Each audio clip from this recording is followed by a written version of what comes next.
Olá, mundo! Sejam bem-vindos ao podcast Livre das Caixas. Me chamo Jaqueline Silveira. Eu sou a Mari Belmonte e hoje nós vamos falar sobre o assunto que você mais precisa saber no início de 2025, as suas metas do ano. A gente sabe que no dia 31 de dezembro todo mundo vai lá, pula as ondinhas, faz as suas promessas para o ano e um mês depois já não tem mais nada feito, já abandonou, já jogou a toalha. Desiste, não lembra nem qual era a meta. Então a gente quer em primeiro lugar saber, né, como estão as suas metas de 2025. Estamos hoje em fevereiro, gravando, né? Então a gente quer saber. Tá acontecendo? Não tá acontecendo? Porque hoje a gente vai falar como você vai conseguir executar de fato as metas 2025. E o mais importante, mantê-las ativas, né? Mantê-las acontecendo aí no decorrer do seu ano. Perfeito. Mas antes da gente começar, já se inscreve aqui no canal para não perder nenhum conteúdo em primeiríssima mão. Então, Mari, a gente sabe que no começo do ano, como tu trouxe agora, as pessoas fazem muito isso de querer estipular metas, novos objetivos, deixar planos aí que não fazem mais sentido na sua vida para trás. Algumas pessoas conseguem manter esses planos, outras não. E aí a gente está aqui hoje para conversar um pouco sobre isso e também para poder ajudar em estratégias as pessoas a manterem os seus compromissos com elas mesmas. Exatamente, a gente vai passar estratégias de como você vai fazer para manter as suas metas, para alcançar os seus objetivos. E a gente já começa por aí, né? O que é realmente uma meta? E o que é um sonho, um devaneio, um desejo que a gente tem muitas vezes, né? Então vamos começar já dando um exemplo. Um exemplo que vai ilustrar bem isso. Esses dias eu estava comentando com a Jaque que eu vi o filme Comer, Rezar e Amar. Sim. E aí eu disse para ela, Jaque, olha só que vontade que eu tenho, né, de ir para a Índia. Um dia eu vou para a Índia. Dizer que um dia eu quero ir para a Índia é só um desejo. É alguma coisa que eu não tenho planejamento nenhum de ir para a Índia. Eu não sei quando, eu não sei como. Eu nem não sabe nem direito. Quanto custa, né? Se Exato. consegue, se o bolso atende a questão da Índia, né? Exatamente, não tenho nada claro, nada está claro. É simplesmente um desejo. Ai, como eu queria um dia ir para a Índia. Ou então, né, os exemplos que a gente mais escuta em consultório. Ai, como eu quero emagrecer. Eu quero enriquecer. Eu quero ler mais. Eu quero um cargo novo na empresa. Quero um cargo de liderança. Quero ser reconhecido. Quero ser magra, rica, linda e bem-sucedida e tudo mais. Mas isso são desejos. Isso não tem a menor chance de se concretizar quando a gente não estabelece um plano, quando a meta não está específica, e a gente vai entrar no detalhe aqui de como exatamente a meta deve ser construída, mas também que as metas precisam estar alinhadas aos nossos valores, ao nosso propósito, e muitas vezes a gente não entende por que não consegue de fato chegar naquele objetivo. Às vezes não é nem que a pessoa não conseguiu executar, mas que aquele objetivo que ela achava que ela tinha, na verdade não está alinhado com o que ela realmente deseja para ela, para a vida dela. E aí ela acaba se auto-sabotando e não fazendo, o que traz também um sentimento muito ruim de eu não consigo, eu sou fracassada, eu não cumpro com as coisas que eu prometo. Isso a gente vai reforçando, né, e vai reprogramando o nosso cérebro com tudo aquilo que a gente diz para ele, seja em pensamento, seja o que a gente escuta das outras pessoas. Então, na verdade, isso é algo que as pessoas não dão tanto valor ou pensam, é só uma promessa, é só uma meta e não levam a sério. E aí depois elas se sentem mal e muitas vezes não sabem nem por quê. E muitas vezes as nossas metas, elas não são baseadas na nossa realidade, e sim na realidade de outras pessoas. É muito comum, às vezes, a gente ver, posso dizer até por experiência própria, de que eu tentei tomar atitudes e colocar na minha vida em prática situações com base na realidade de outras pessoas. Por exemplo, a própria internet, as redes sociais. Porque as pessoas compram determinadas coisas e às vezes a gente acha que aquilo também é bom pra gente. E acaba não avaliando realmente se é bom ou não, né? Perfeito, a gente vê uma referência e pensa, se essa pessoa tem essa meta, ou tem essa rotina, ou vive dessa maneira, deve ser bom, então vou fazer também. Mas o primeiro ponto que a gente tem que avaliar é qual é o meu objetivo. Onde eu quero chegar, o que faz sentido para mim, não vai ser necessariamente igual ao do outro. A minha meta não necessariamente é igual à da Jaque. Nós duas em conjunto temos algumas metas, mas pessoalmente talvez não sejam as mesmas. E tá tudo bem. Então, avaliar qual é a minha necessidade, qual é o meu desejo, o meu sonho, o meu objetivo, isso sim é o que vai determinar se a tua meta tá alinhada ou não. Às vezes as pessoas dizem, eu quero emagrecer, né? Quantas vezes a gente ouviu em consultório isso? A pessoa sai do nutricionista com uma folha, aí ela não consegue executar. Por quê? Às vezes nem é o que ela quer, ela acha que ela precisa emagrecer porque alguém falou, mas ela não tem isso dentro dela. E as metas, elas devem ser realistas também, né? Não que as pessoas não possam ter sonhos, e esses sonhos, de fato, muitas vezes impulsionam elas a concretizar, a trabalhar mais, enfim, para aproximar dos objetivos, ou fazer o sonho virar uma realidade.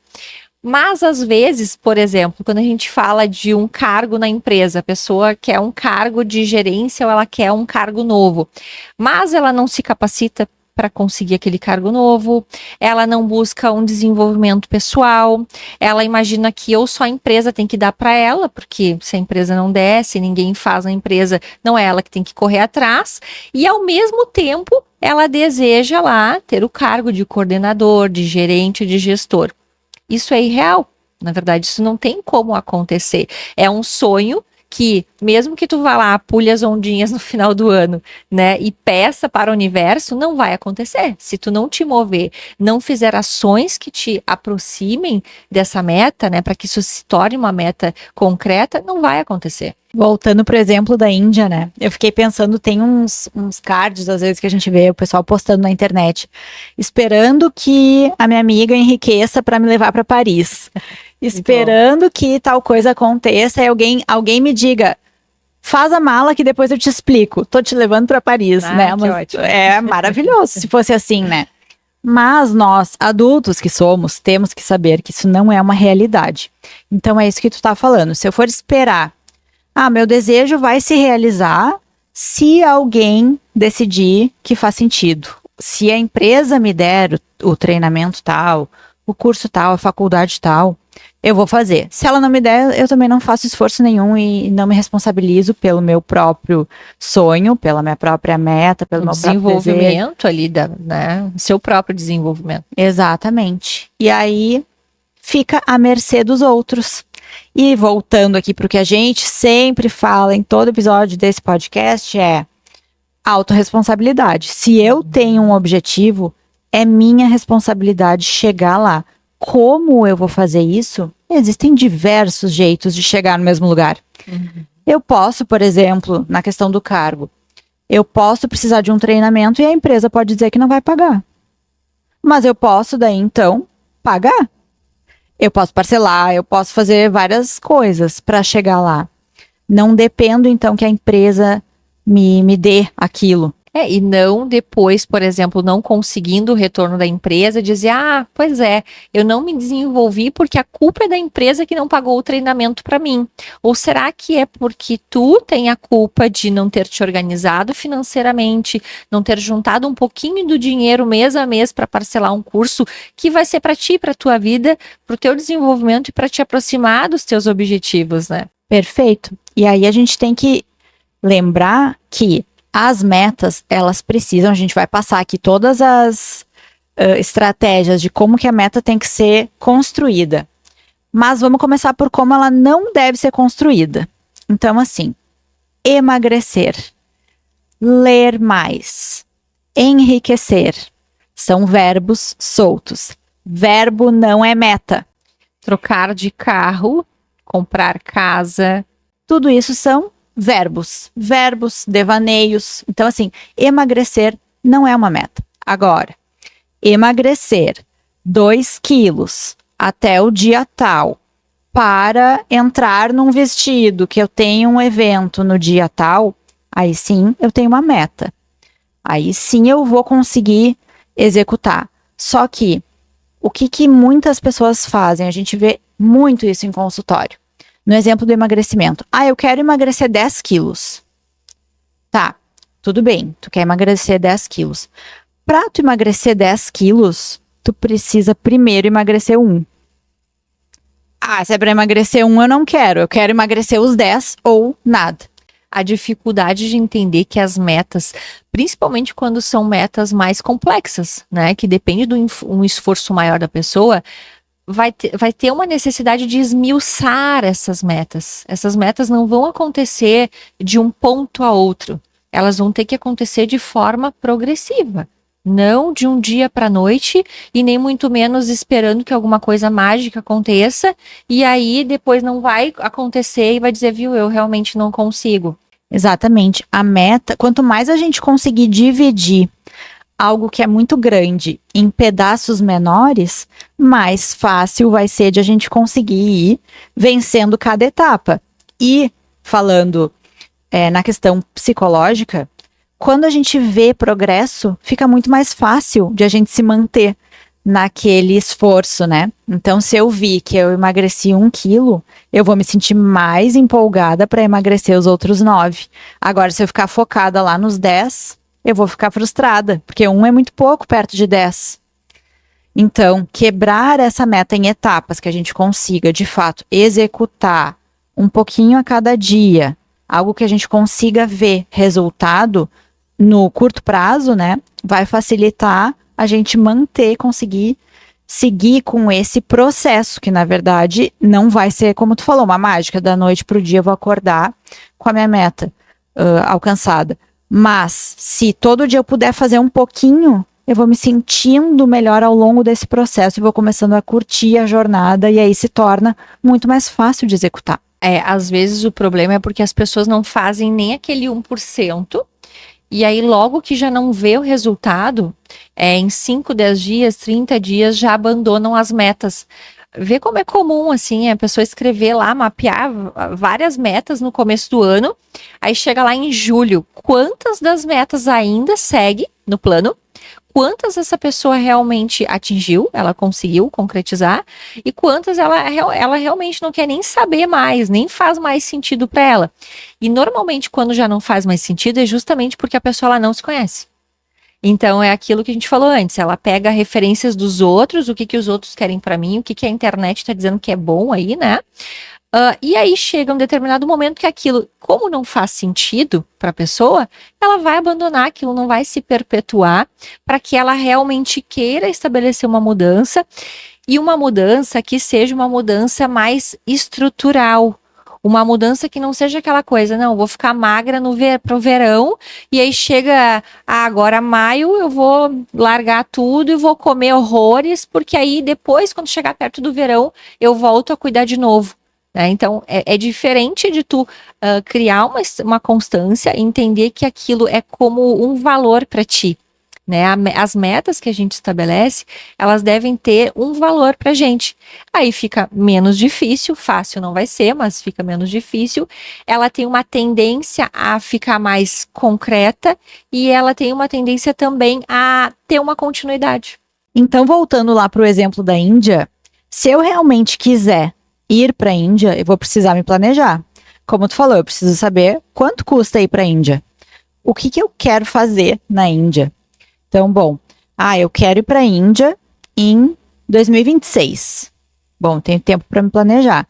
Eu vou lá, vou pesquisar quanto custa uma passagem, quanto que custa um hotel, onde eu vou ficar, o que eu vou fazer, que passeios eu quero fazer. Bom, vou precisar de X reais.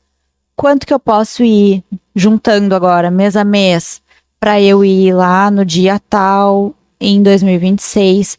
Aí sim, deixa de ser um sonho e passa a ser uma meta.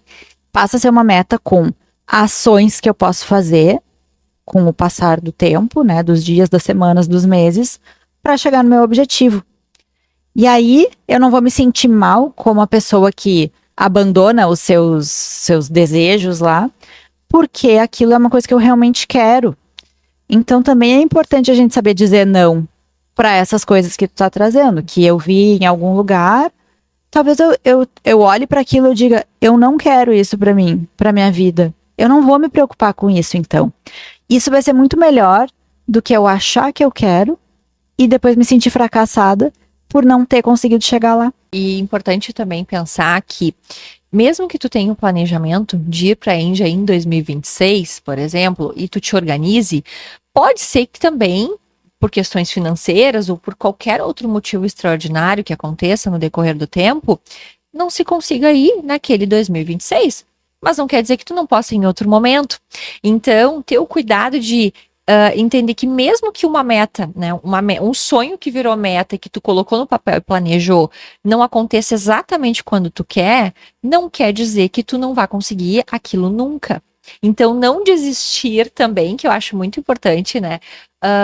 No primeiro obstáculo, na primeira adversidade, ou em algo realmente que possa vir a acontecer, né? Porque as coisas são dinâmicas, a vida é dinâmica. Então, pode ter um imprevisto, sei lá, de saúde, familiar, qualquer coisa. Perder o emprego, estou catastrofizando, mas são coisas realistas, né? Mas não necessariamente tu precisa abandonar aquele sonho que virou, né, uma meta e tu queria como um objetivo para ti. Pode postergar, mas tu não necessariamente precisa abandonar. Se continuar fazendo sentido para mim, eu não tenho motivo para desistir, né? Eu posso postergar se eu tiver adulta que sou, se eu tiver algum tipo de regulação emocional para controlar minha frustração de que não deu dessa vez, mas eu posso ainda mudar a estratégia, rever o plano, diminuir a quantidade de dias. Se eu realmente quiser ir para a Índia, eu vou dar um jeito de ir. Se eu realmente quiser emagrecer, eu vou estar disposta a passar pelo processo. O que a gente vê muito hoje em dia nas redes sociais e em consultório a gente também ouve, mas na forma como as pessoas estão vendo as coisas, é que elas querem alcançar o objetivo sem passar pelo processo. Isso é uma completa desconexão com a realidade. Não vai acontecer. Se tu quer que aconteça, tu vai precisar fazer o plano, executar as ações do plano até conseguir e não desistir no primeiro obstáculo. Claro que tem uma questão sobre metas realistas, né, e metas não realistas, e também o cuidado, às vezes, com certo perfeccionismo sobre determinadas metas, tá? Mas se não for exatamente aqui no quadrado como eu quero, então eu não quero mais. Então já não me serve. Então, se eu não perdi lá os meus 2 quilos, que eu fiz a combinação lá com um profissional, nutricionista, enfim, para perder, não, mês que vem eu nem vou tentar, porque se eu já não perdi os 2, eu não vou conseguir mais ainda aquilo que eu me programei para perder. Então eu já largo tudo de mão. O que isso pode sinalizar muito? Um autossabotamento. Então, essa pessoa ela precisa trabalhar as crenças centrais dela, entendendo que essa pode ser uma dinâmica, um funcionamento que ela se utiliza para reforçar que ela é uma pessoa fracassada e que ela não consegue nada. Então, muitas vezes são pessoas que não conseguem dar continuidade em coisas na sua vida. Claro que pode ser uma questão de crença disfuncional, desadaptativa para aquilo que a pessoa quer, para a sua realidade, né?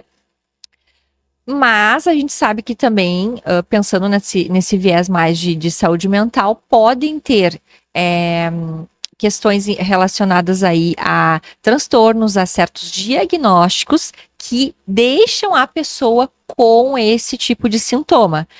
Procrastinação, dificuldade de dar continuidade a um objetivo, a algum estudo, a uma organização, por exemplo, de um planejamento de uma viagem. Então, são várias coisas que caminham juntas e o quão importante, como tu trouxe antes, Mari, a autorregulação e a autorresponsabilidade como pilares para que a pessoa busque se entender e na verdade, ser verdadeiro consigo mesmo para entender, tá, eu não tô conseguindo por que motivo? Porque eu tenho, será, alguma limitação psicológica que tá me incapacitando de conseguir? Eu não tô conseguindo por quê? Porque eu tenho crenças, né? Porque eu me saboto.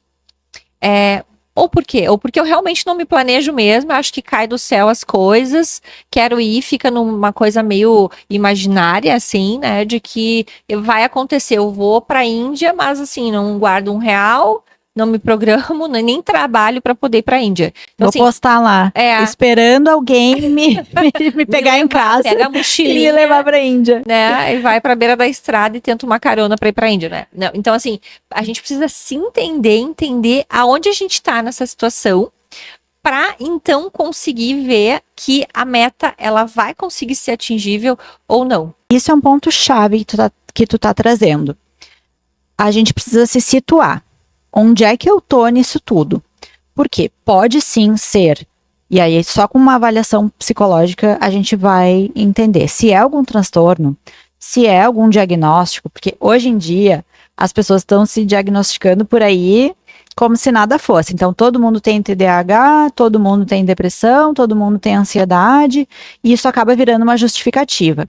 Então, cuidado, porque muitas vezes não é. Muitas vezes a pessoa esquece das coisas, ela procrastina e ela não tem nenhum transtorno, nenhum diagnóstico. Então aqui já é um primeiro ponto. Onde é que eu tô nesse negócio, né? Eu tenho algum transtorno, eu tenho alguma condição que eu preciso cuidar, que daqui a pouco eu vou precisar de um medicamento, ou eu não tenho nada e eu só sou uma pessoa desorganizada. Porque muitas vezes é. Então, tá, Sim. Primeiro ponto é esse. O segundo ponto é de a pessoa se analisar. Será que eu não tô tendo um comportamento extremamente infantil de achar que as coisas vão acontecer por si só, sem nenhum esforço? Da onde que vem isso? Isso ela pode se questionar, né? Será que eu aprendi que era assim?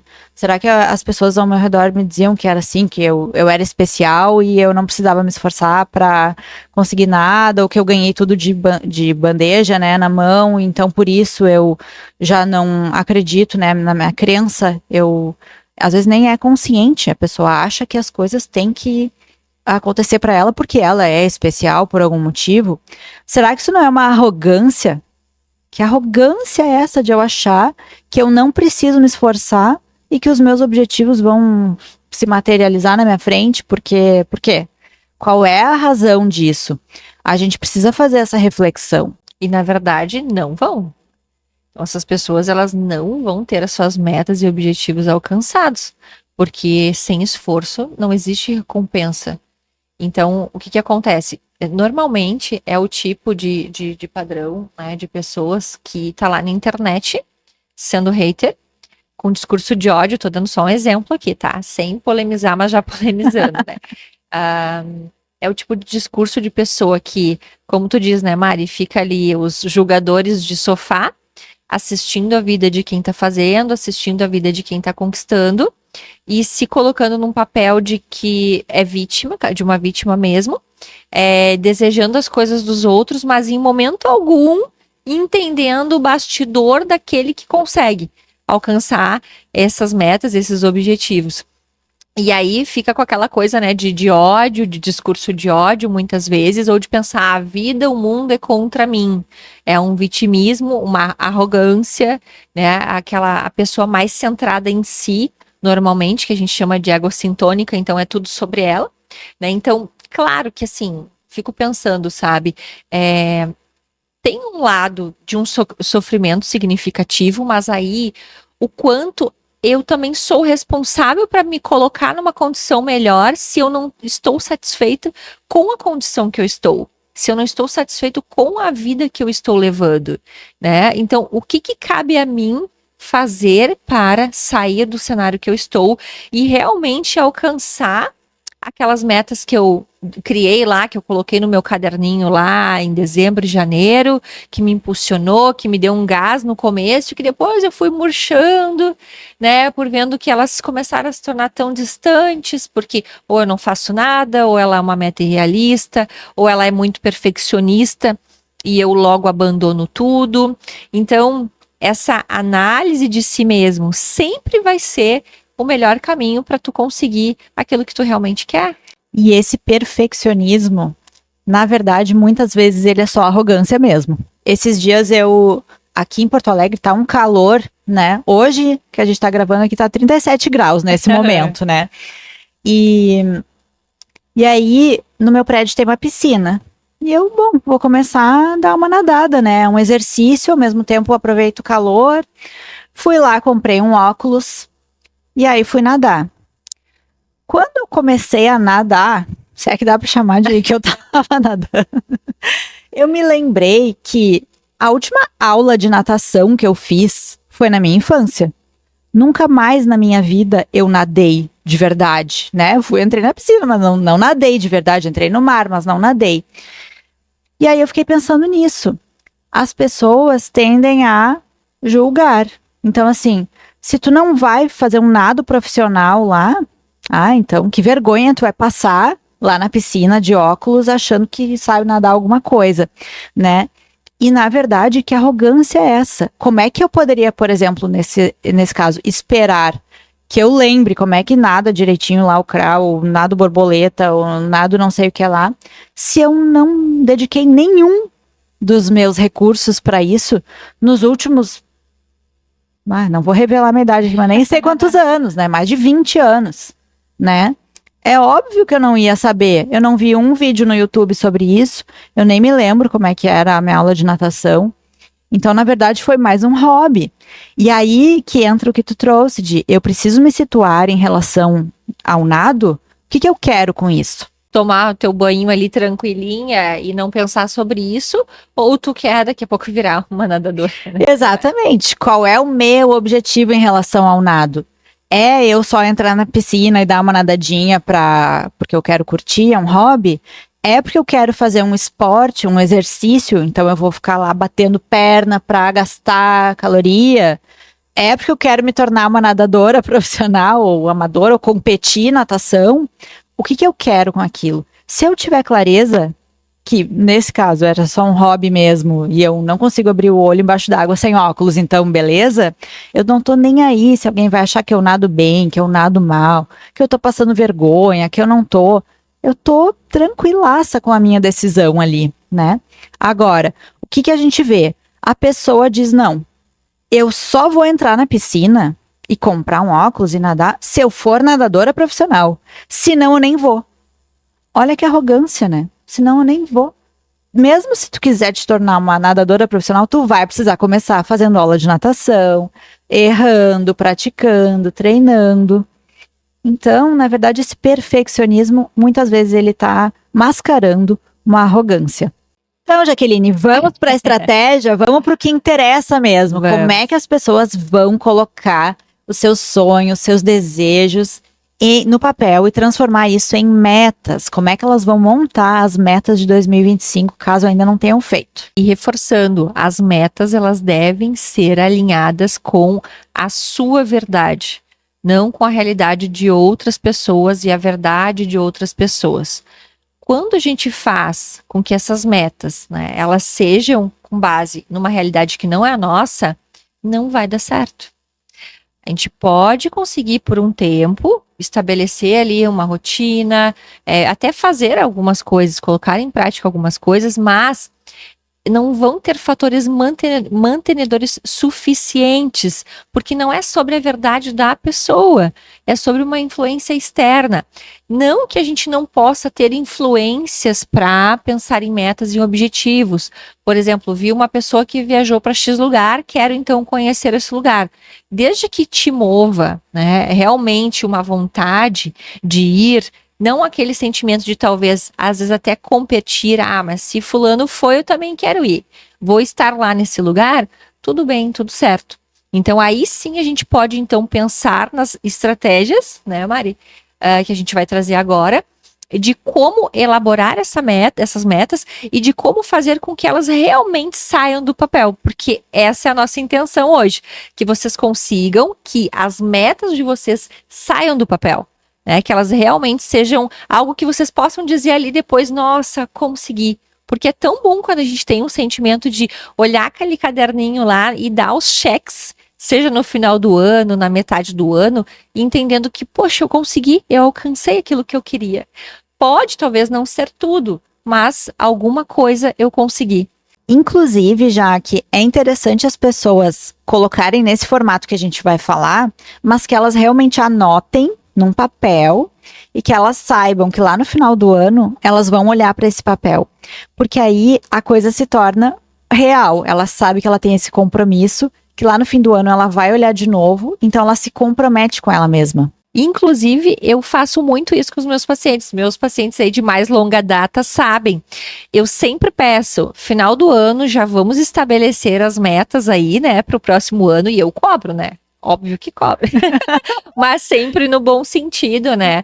O cobrar é justamente para fazer a pessoa elucidar e se resgatar, às vezes, né? Porque o que acontece? Às vezes é um valor para a pessoa, tá alinhado com o propósito dela, mas coisas acontecem, às vezes, que acabam dificultando o processo ou atrasando o processo daquelas metas que ela se colocou a cumprir. Então, a gente faz muito isso, né, Mari, no processo de psicoterapia, estar resgatando as coisas importantes para o paciente e, às vezes, inclusive, não deixando que ele esqueça daquilo que é bom para ele mesmo. E é muito bom ele ter esse compromisso quando tem uma outra pessoa cobrando ou falando, relembrando, a pessoa acaba se comprometendo mais. É muito diferente. É completamente diferente, né? E tanto que as pessoas que vão com alguém junto na academia, ou tem o professor lá esperando, ela tem aquele compromisso com alguém, normalmente ela se compromete mais. Se torna um impulsionador, né? Quando a gente fala de metas dentro do processo de psicoterapia, onde o paciente anota aquilo que ele quer como objetivo e tem como uma meta traçada, né? Acaba sendo acolhedor também tu ter alguém para estar contigo nessa caminhada, principalmente quando tu tem metas que são mais desafiadoras.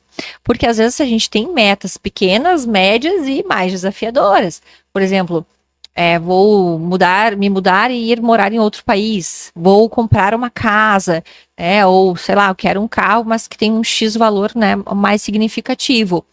Às vezes são coisas que para a pessoa acaba mobilizando mais, vai ter uma importância, uma relevância maior, né? E essa pessoa às vezes ela vai ficar mais preocupada se vai conseguir ou não alcançar aquela meta, às vezes não depende só dela para que ela consiga aquilo que ela deseja, enfim. E às vezes isso é pesado. Então ter alguém nessa caminhada assim é interessante. E como tu disse, né, coisas acontecem na vida de todo mundo.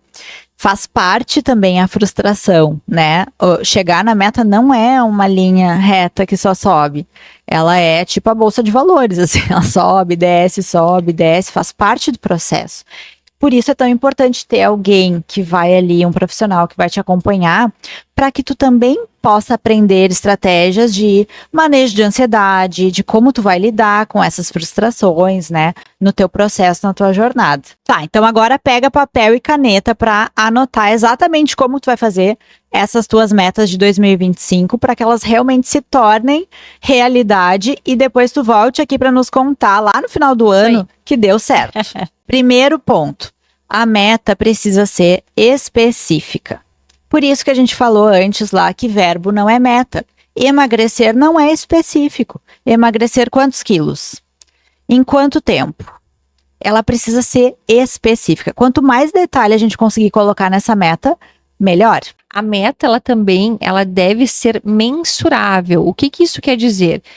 A pessoa ela tem que conseguir fazer uma comparação de um antes e de um depois num tempo pré-determinado por ela. Por exemplo, daqui 7 dias. Hoje eu estou pegando o exemplo aí da questão do peso, do emagrecimento. Hoje eu estou com X peso. Daqui 7 dias eu vou me pesar de novo, tendo em vista que vou fazer aquilo que foi determinado por mim mesmo para alcançar meu objetivo e vou ver se eu já consegui algum valor, né, ali na balança de emagrecimento. Por exemplo, eu tinha um peso X e eu vou chegar depois de 7 dias e tenho um peso Y. Então, as metas, elas devem ser mensuráveis. A gente precisa conseguir visualizar, entender mais concretamente, assim, a mudança. Visualizar, de fato, essa mudança. A meta também precisa ser atingível. O que quer dizer isso? Eu não posso colocar uma meta impossível de eu atingir a partir do cenário onde eu me encontro hoje. Então, por exemplo, eu ganho R$1.000 por mês. No final do ano, eu quero ter um Porsche. Não é atingível para mim. tá muito fora da realidade. Então a gente precisa que a meta seja atingível, ou seja, eu preciso ter a capacidade de atingir essa meta. Essa meta, ela também deve ser relevante, justamente sobre o que falamos hoje o episódio inteiro, né? A meta, ela deve ser baseada naquilo que eu desejo dentro da minha realidade, das minhas necessidades e vontades, e não sobre aquilo que eu vi sobre outras pessoas ou outras influências. É o que é relevante para si mesmo e não com base em qualquer outra influência. E por fim, ela precisa ser baseada em um tempo.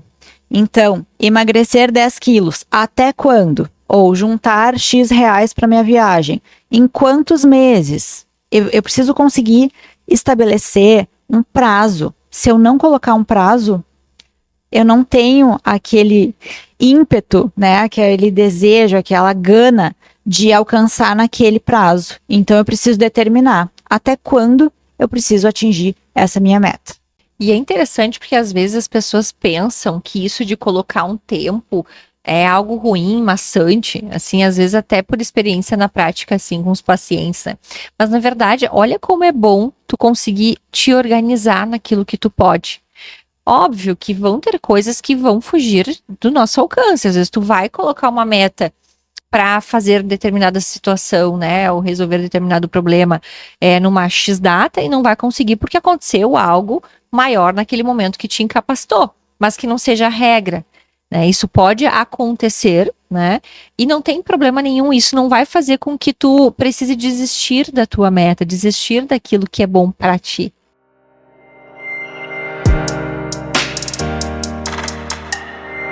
Agora a gente quer saber de você, quais são as suas metas para 2025? Deixa nos comentários. Se gostou do vídeo, já deixa o teu like, se inscreve no nosso canal para não perder os próximos vídeos. Nos vemos então no próximo episódio, que é também surpresa. Até lá!